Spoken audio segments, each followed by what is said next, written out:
Bom, estamos voltando aqui, né, para iniciar o nosso terceiro bloco.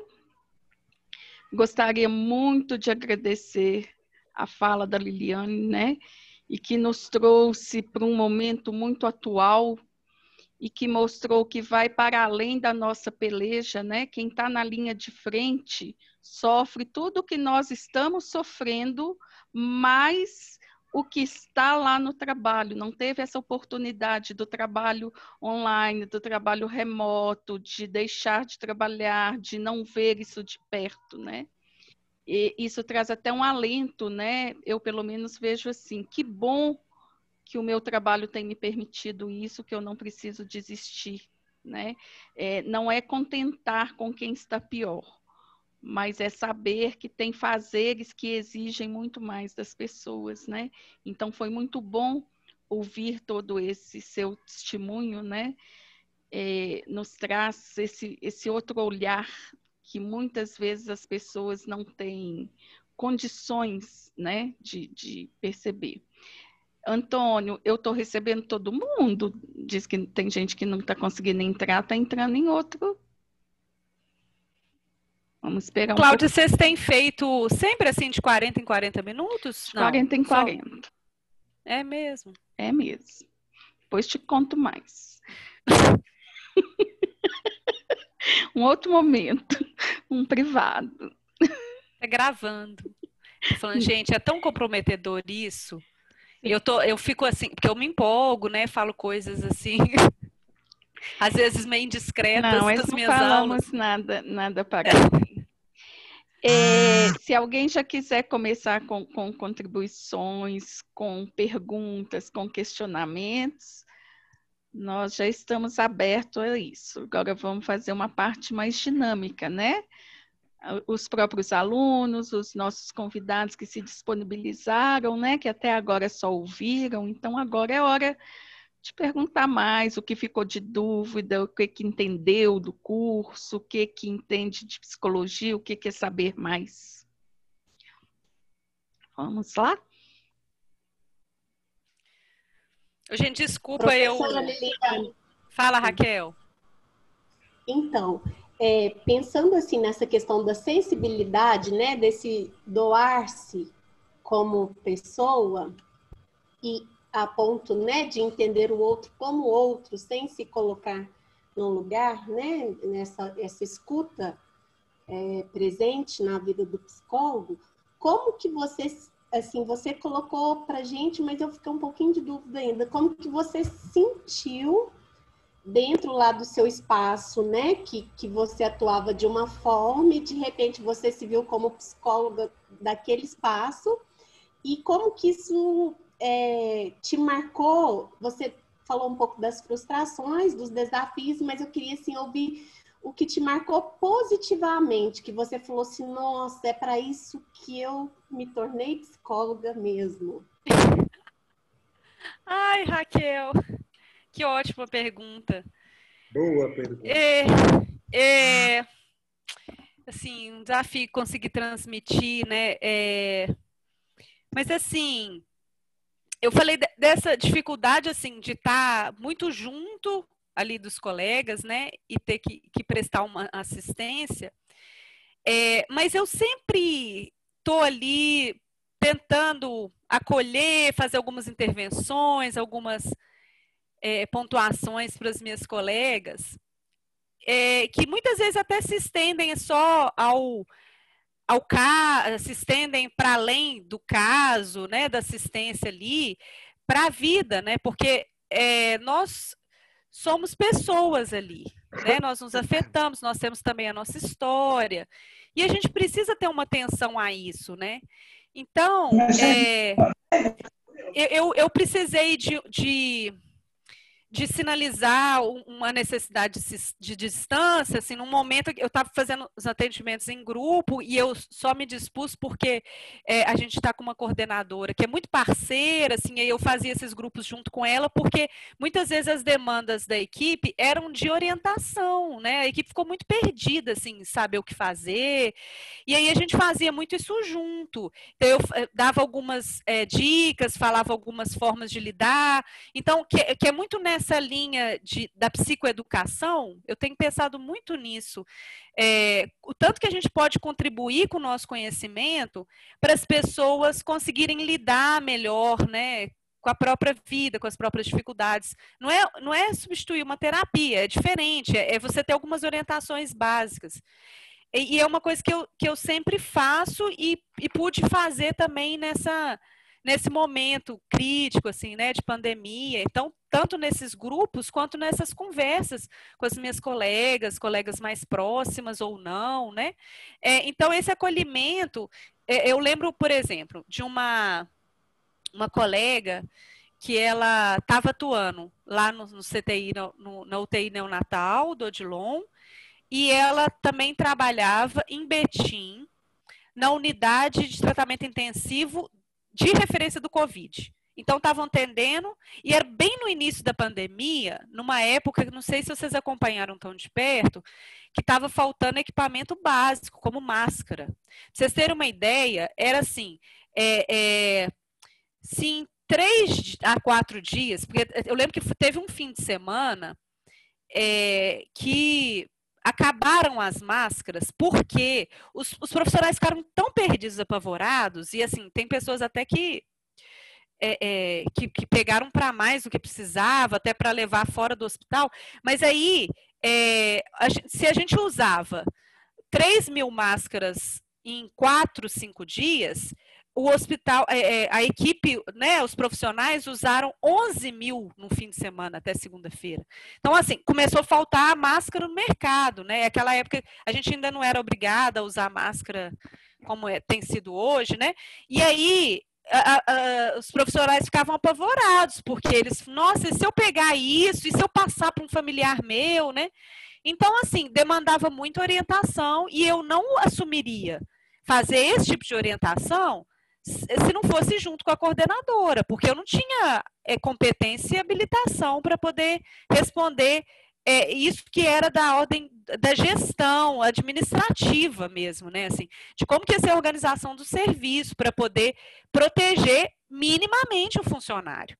E aí, voltando a esse caso que eu citei para vocês, essa colega que trabalhava na UTI neonatal e estava atuando no Covid, lá do UTI, ela ficou apavorada, porque no início não tinha equipamento, porque quando você atua, quando tem procedimento invasivo, em alguma doença infecto-contagiosa, como é o caso do Covid, né, a principal característica é de ser altamente contagiosa e ser muito fácil a contaminação, você, para fazer procedimento invasivo, que tem aerossol, né, que é entubar o paciente, aspirar, muito procedimento, né, se está entubado tem que aspirar, né, não sei se vocês têm noção dessa realidade, são procedimentos de alto risco. Né? Sim, e aí você precisa no mínimo, assim, você precisa de um capote, você precisa da máscara, do óculos, do face shield, né? Então, você tem que estar todo protegido. E a gente fez treinamentos de paramentação e desparamentação, porque dependendo da forma que você tira a roupa, você se contamina e coloca tudo a perder. Então, assim, é uma tensão tão grande, né? Todos nós fizemos de novo, que a gente já tem esse treinamento e a gente reforçou os treinamentos. Mas aí, eu lembro dessa colega trazendo essa angústia, porque ela falou assim, eu fui atender um paciente... não sei se vocês escutaram, tinha gente assim que passava mal na rua, o pessoal deixava caído, porque tinha medo de chegar perto e se contaminar, né? E aí ela ficou extremamente angustiada, porque ela teve que dar assistência a um paciente que era suspeito ou confirmado de Covid, agora eu não lembro, de qualquer forma era um risco grande, que estava em estado mais grave, então no CTI, onde ela trabalhava, e ela não tinha equipamento mínimo de segurança. E ela ficou super angustiada de não ter podido dar assistência. E aí eu lembro que a gente conversei muito com ela, assim, que é isso, a gente vai aprendendo junto, vai compartilhando, né, as experiências. Não é uma relação assim de quem sabe, quem, né, não é isso. Mas e aí a gente conversando, eu falei com ela o seguinte, que eu tinha recebido um texto naqueles dias. Eu não sei se vocês viram, de tantas coisas que a gente recebe nas redes sociais, era um texto que chamava assim: não existe urgência numa pandemia. Porque era falando assim, se você é profissional de saúde e você não tem o mínimo para prestar assistência, você não pode. Porque assim, você não pode só pensar naquele momento que a pessoa precisa de assistência sem se proteger, porque você está sendo irresponsável se você não se proteger, não é só com você mesmo. É com o outro que está do seu lado, é com o seu familiar. Então, assim, você está sendo agente de contaminação e transmissão, né? Então, é uma responsabilidade mínima que a gente tem que ter, e a instituição, o serviço que presta assistência, tem que dar ao funcionário condição mínima para atuar, né? Então, aí naquela loucura, assim, de faltar equipamento, de a gente não saber muito bem como agir, porque era assim, tinha que, a cada 2, 3 dias, tinha que ter uma reunião para orientar as pessoas com relação a como que, não, agora o fluxo vai ser assim, não, agora nós vamos fazer porque a gente teve que fazer várias readequações de espaço, assim, para deixar leito isolado, essas coisas. Então, as coisas são muito dinâmicas, né, porque é muito dinâmico a gente saber entender o que é a doença e qual o enfrentamento, né, adequado. E isso vai mudando, né, tanto que a gente passou por várias mudanças aí ao longo da pandemia. Mas aí, assim, pensando mais especificamente na nossa parte, né, da psicologia, e até pensando nessa psicoeducação, na medida que eu acolhi essa colega e falei o que é, assim, tentando pensar junto com ela, assim, fazer uma reflexão sobre a nossa ética, a nossa responsabilidade como profissional de saúde, que vai muito além de simplesmente dar assistência no ímpeto de ajudar. Porque a gente já tem isso como profissional de saúde, as pessoas escolhem a profissão, assim, geralmente por um certo ideal, porque é uma profissão difícil, assim, que nem sempre é valorizada, né? Você sabe bem disso, né, Raquel? Você trabalha na educação. Então, assim, se a pessoa escolhe, e eu falo isso aqui no curso de psicologia da FANS, ainda mais uma cidade que é muito voltada, assim, para a área administrativa, de mercado, você escolhe psicologia por um desejo, né, assim, e é isso, a gente é movido pelos nossos desejos, e eu acho que essa que é a parte legal da vida, né, eu acho que a gente tem que ir atrás dos nossos desejos mesmo, eu super banco isso mesmo na minha vida. Então, assim, eu poder, por exemplo, acolher essa colega, poder pensar junto com ela no que olha só, você vê como que é a situação complexa. Você pensa no que é aquele profissional, mas você pensa o que é, assim, esse ideal de profissional de saúde que as pessoas carregam, né, quando faz uma escolha pela profissão, quando continua escolhendo aquela profissão, e todas essas questões, assim, que estavam acontecendo naquele momento, dessas incertezas. Então, assim, eu poder acolhê-la, escutar essa angústia dela, né, e até mostrar uma referência do que ela, para ela poder se sentir, na verdade, se sentir autorizada a se proteger, que é o mínimo. Então, assim, isso significa também a gente pensar em quê? Em relações de trabalho, em condições mínimas de trabalho. Isso significa você pensar o sistema produtivo, uma lógica que a gente é muito inserido nessa lógica de produção, é uma lógica que não é só na fábrica de Nova Serrana, não. Você chega lá no hospital, você é cobrado, quantos atendimentos você fez, né? Você é cobrado pelos números, você tem os indicadores. Então, assim, isso de você produzir, tanto que a pessoa adoecer, é um cúmulo do absurdo, né? Assim, como se a pessoa não tivesse limites, não precisasse, né?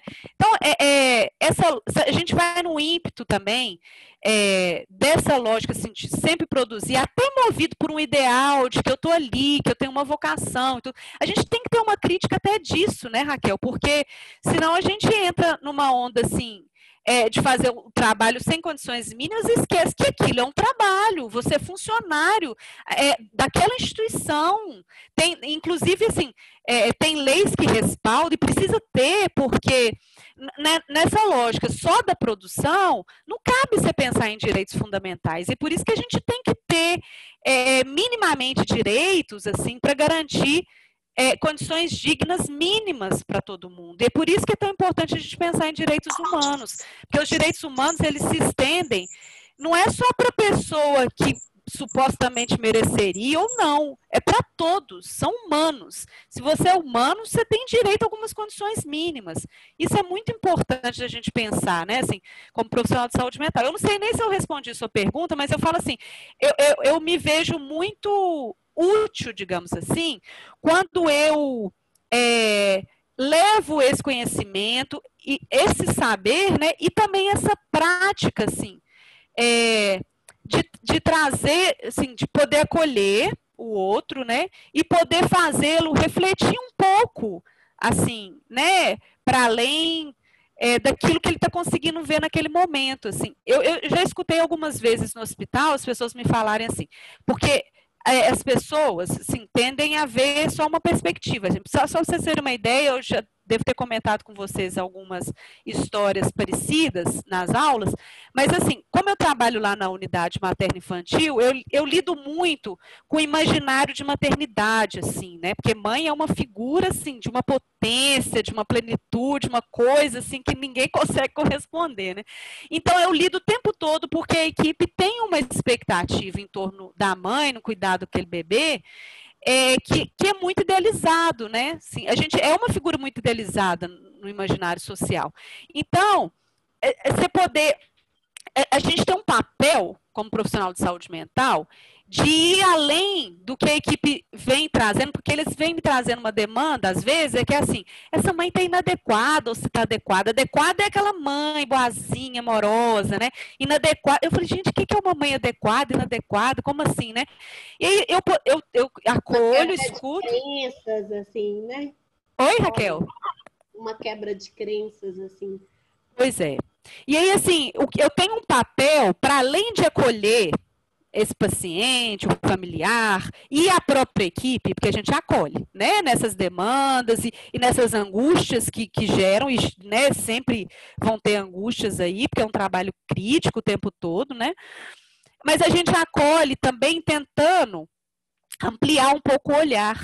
Então, assim, falando, olha, mas é isso, e aí eu sempre levo essas discussões até trazendo um pouco da história, de como que a gente funciona socialmente. Toda oportunidade que eu tenho, eu trago um pouco dessa reflexão na medida que eu consigo, para poder a equipe também pensar para além do que isso, que é a expectativa do que eles esperam, que eles consideram adequado ou não, né? Porque eles têm, assim, tendem a ter, podem entender, né? E muitas vezes eu vejo isso presente, a ter uma lógica mais protocolar, né? Porque eles seguem um protocolo, tal doença é esse tratamento, é essa medicação para esse diagnóstico. Então, assim, eles tendem a tentar aplicar isso à subjetividade. E aí que a gente é chamado a atuar, né? Quando o paciente não adere ao tratamento, ele é muito queixoso, porque algo da subjetividade surge e que a equipe não dá conta de acolher, mediar, né? E saber o que fazer com isso. E aí a gente é chamado muitas vezes a partir geralmente a partir da angústia da própria equipe, né? Que não sabe o que fazer.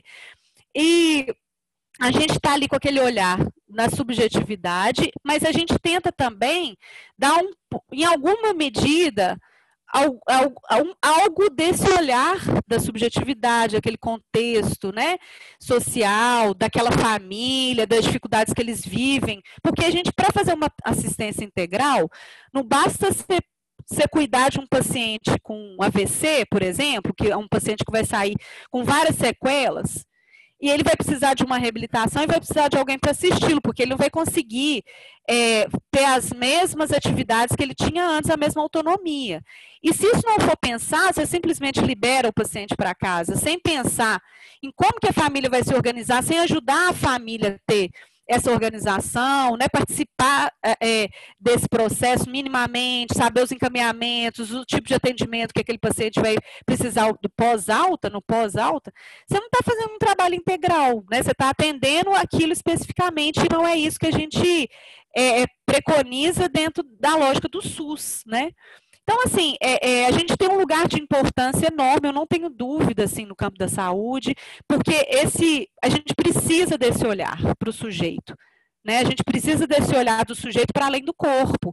E a gente está ali para acolher esse sujeito, no que é específico, particular dele, né? Sem visões pré-estabelecidas do que tem que ser para tal e tal, né, diagnóstico, por exemplo, tal reação. É muito assim, além da disponibilidade de vida que eu estava falando, né, de você se dispor até o seu processo de psicoterapia, a estar ali, né, para poder escutar a questão do outro como outro, também te exige você ter uma disponibilidade para escutar algo novo sempre. Porque é muito mais fácil a gente trabalhar com o que é determinado, assim, olha, tal e tal diagnóstico, o paciente tem essa reação. E não é assim que funciona, né? Às vezes eu vejo pacientes com diagnósticos terríveis e que têm uma habilidade, um recurso para lidar, assim, muito melhor do que pacientes que têm diagnósticos muito tranquilos, assim. E em geral, a equipe tem dificuldade para entender que as pessoas têm uma subjetividade, um funcionamento próprio que vai levar nessa situação, né? E que a gente precisa compreender um pouco melhor para poder saber como intervir de forma mais estratégica, acolhedora, né? Enfim, eu acabei falando muito, assim, até além da sua pergunta, mas, assim, com certeza que eu me sinto muito importante, assim. Na verdade, eu sinto que o meu trabalho é muito importante e necessário no ambiente da saúde. E é isso que me faz renovar o sentido, né, do trabalho. Porque a gente precisa, nesses momentos que a gente fica mais cansada, né, que eu falei, ai, gente, por que escolhi essa profissão? A gente vai renovar o sentido desse trabalho. E é justamente desses retornos que a gente tem, a gente vê a diferença que faz a escuta no dia a dia, e é muita diferença, né? Eu só para citar um caso, assim, para vocês terem uma ideia, eu lembro de um paciente que eu atendi no pronto-socorro, a gente tinha plantão no fim de semana no pronto-socorro, que eu atendia na clínica onde eu atuo, e no fim de semana tinha os plantões e a gente revezava. E aí, eu lembro de um paciente que era etilista há muitos anos, e ele estava lá, eu nem lembro por que ele estava no pronto-socorro, ele tinha tido algum problema, assim, agora eu não lembro. Mas quem estava acompanhando ele era uma tia que trabalhava comigo no CTI NEL, ela era técnica de enfermagem lá do hospital. E quando ela me viu lá no pronto-socorro, uma pessoa boa para te atender, então, aí falou comigo, falou um pouco da história dele. E aí, eu fui fazer um atendimento, escutar, né, e aí, o que está acontecendo e tudo. E aí ele me contou, né, um pouco da história de vida dele, me contou que era uma vida assim, ele ia de casa para o trabalho, para o bar, do bar para casa, do trabalho para o bar, e em alguns momentos ele não conseguia ir de casa para o trabalho, né? Porque ele tinha bebido muito no dia anterior. Então, assim, isso começou a comprometer a vida dele, e ele vivia isso há muito tempo, tinha ficado um tempo internado em clínica de recuperação. E aí, eu comecei a perguntar para ele qual era o projeto de vida dele, assim, né? O que ele tinha de sonho, o que ele pensava para a vida dele. E ele ficou assim, nossa, não sei, ninguém nunca me perguntou isso. E ele falou que nas outras oportunidades que ele tentou se tratar, né, mediante as clínicas, ninguém tinha perguntado para ele.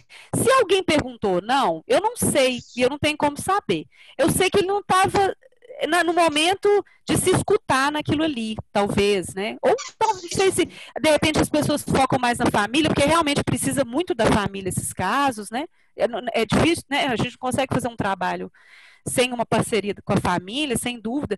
Mas eu sei que aí fui fazendo essas perguntas, ele começou a refletir coisas que ele, em outros momentos, ele não estava, não sei, não tinha propiciado essa reflexão para ele. E aí eu fiz um encaminhamento e tudo, isso eu estou, né, trazendo um resumo, mas o que eu achei interessante é que como eu trabalhava com a tia dele, ela ia me dando notícia dele depois. Falou que ele tinha procurado atendimento. E aí depois, ela sempre me agradecia. Ela ficou anos me agradecendo esse atendimento, de um atendimento no pronto-socorro. Eu estou te falando de um caso, mas assim, o que é uma escuta qualificada num momento propício? Assim, faz toda a diferença na vida da pessoa, né? Então, assim, aí ela me dava notícia que ele estava trabalhando, que ele estava namorando, que ele ia casar, aí ela ia me dar notícia dele, assim, ai, foi tão importante, né? Assim, muito agradecida. A gente vê a diferença que faz, né? Essa escuta na vida das pessoas em momentos muito críticos, né? Porque o momento da hospitalização é um momento crítico, a pessoa tem uma suspensão ali da rotina, da vida, está passando por alguma doença, alguma coisa que interrompeu, né, a vida dele, que pode fazer ele refletir.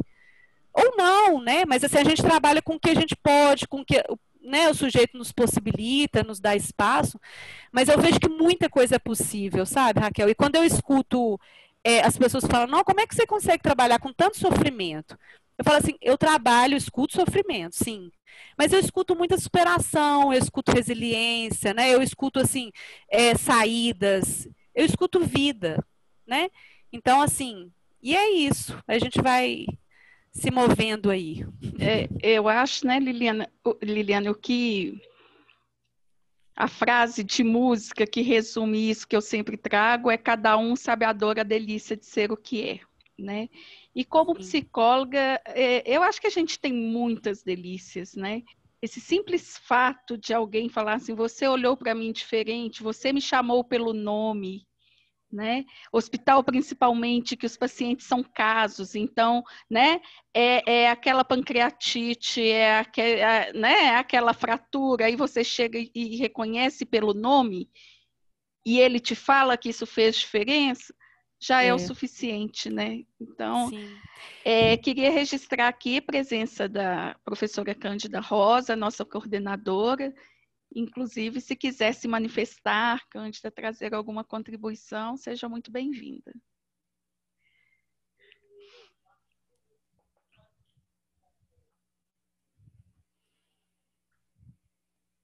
Eu estou vendo o comentário da Cândida aqui, né? Muitas aulas e muita coisa para acompanhar, né, Cândida? Coitada. Não é fácil. Mais perguntas, gente? Nossos convidados querem falar, perguntar, entender um pouco do que é curso de psicologia, o que é ser psicólogo.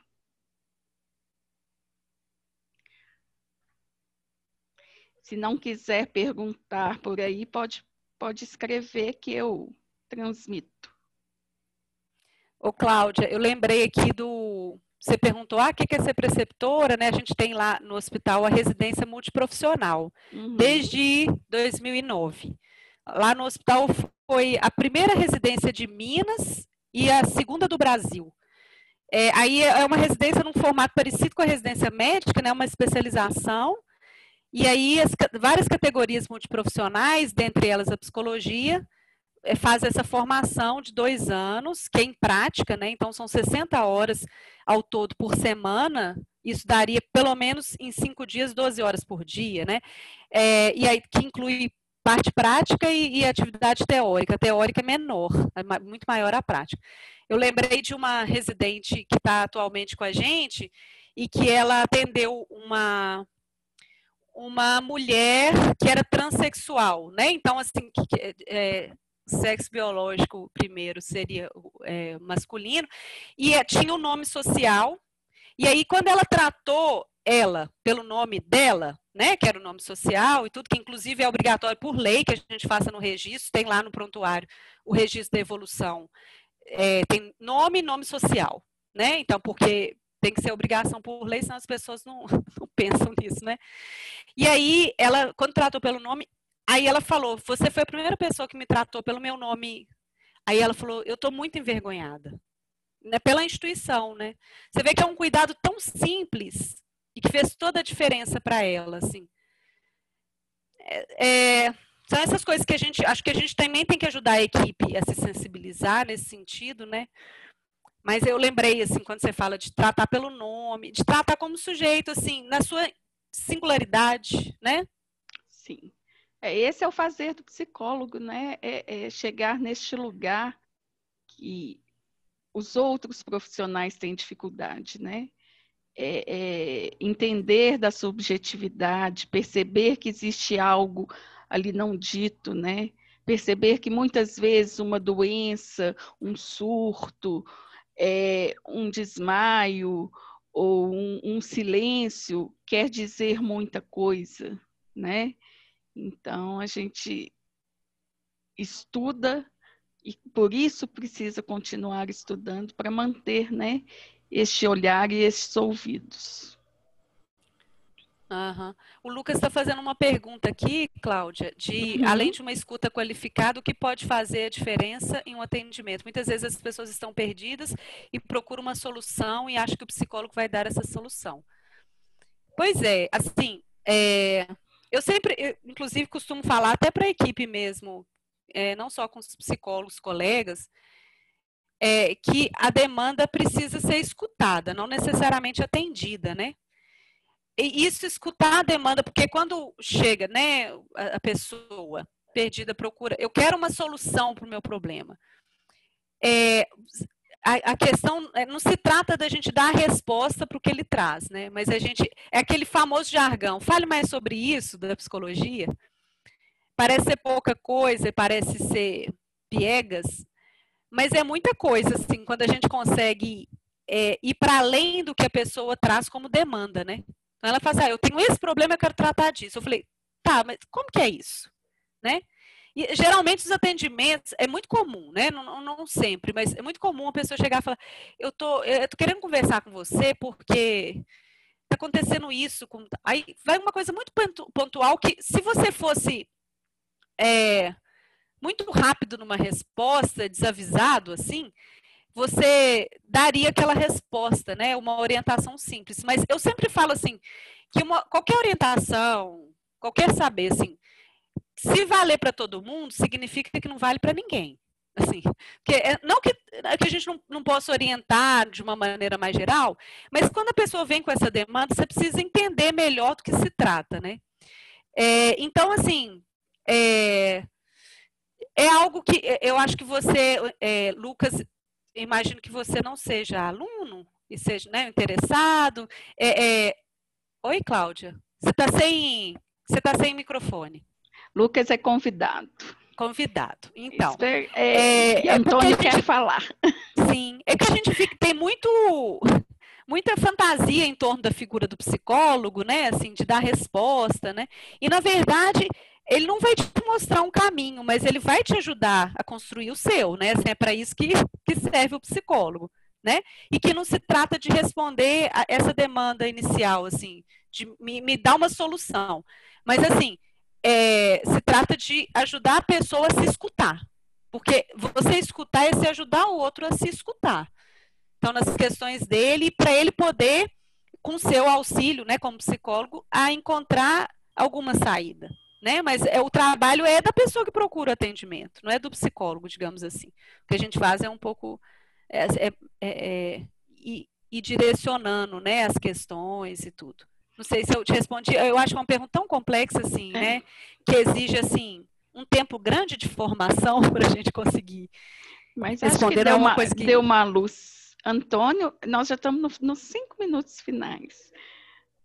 Se vocês quiserem voltar, volto tranquilamente. Mas, Antônio, seu microfone e faça a sua pergunta.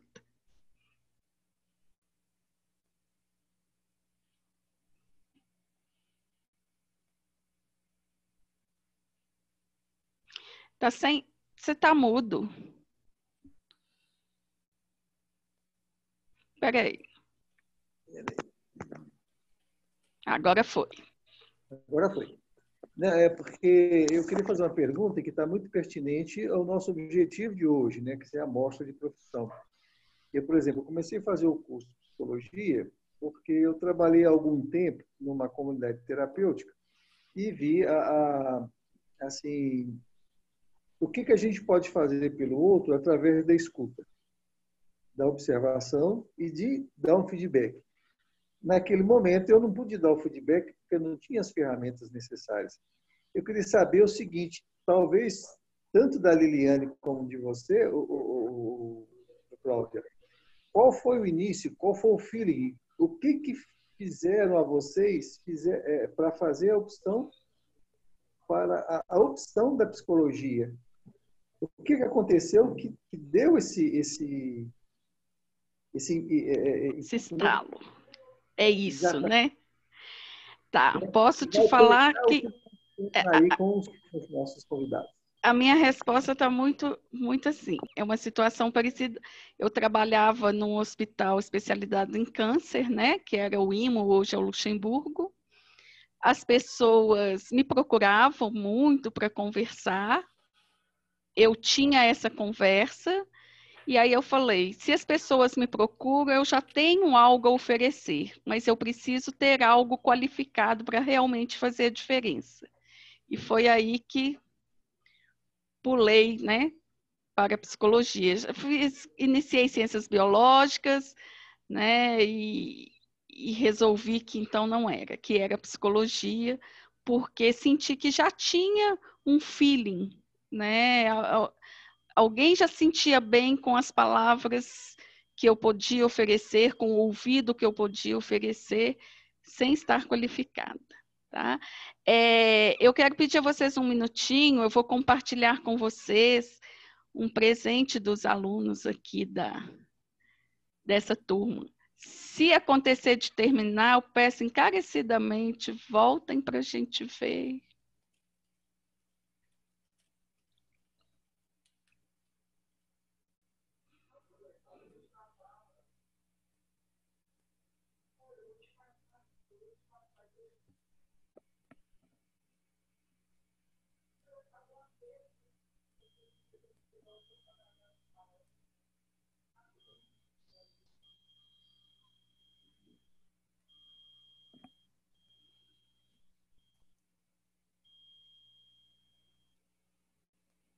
Tá carregando, Cláudia? Deixei sem som, né? Não tá passando para mim. Vocês estão vendo o vídeo? É um vídeo? Não tá passando, professora. Então, peraí. Eu fiz bobagem. Eu vou encerrar só para dar tempo de passar. Vocês topam voltar só mais um minutinho? Ok? Para a gente encerrar bacana, tá? Pode ser. Só um minuto. Vamos voltar.